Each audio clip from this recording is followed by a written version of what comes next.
صباح الخير. مجلس الوزراء المجانين اللي عنا، مجلس وزراء المجانين بدعم الرئيس الجمهوري ورئيس الحكومة، عينوا وحدة اسمها جراسيا أزة مديرة عامة للجمارك. هاي جراسيا أزة عليها ملفات تفجير المرفأ وعم بيحقوا معها.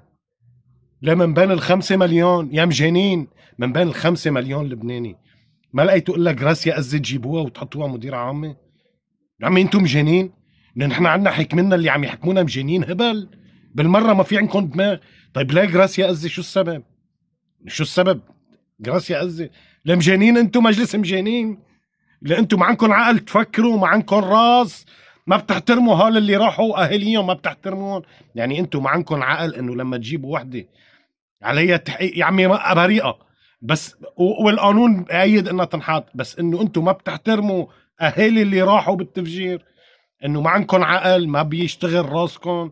مجلس مجانين، مجلس بهايم، مجلس وزراء كله بهايم، كل اللي مسؤولين عنه بهايم. بال5 مليون بني ادم ما لقيتوا الا جراسيا أزة تحطوها اللي هي متهمه. يا عمي انا مني عم بقدر افهم، ما في غبا لهالدرجه، ما حدا غبي هالقد، ما في عالم غبيه هالقد. حتى بموزمبيق، بالصومال، ب ما في حدا غبي هالقد. ما في مسؤولين اغبياء لهالدرجه.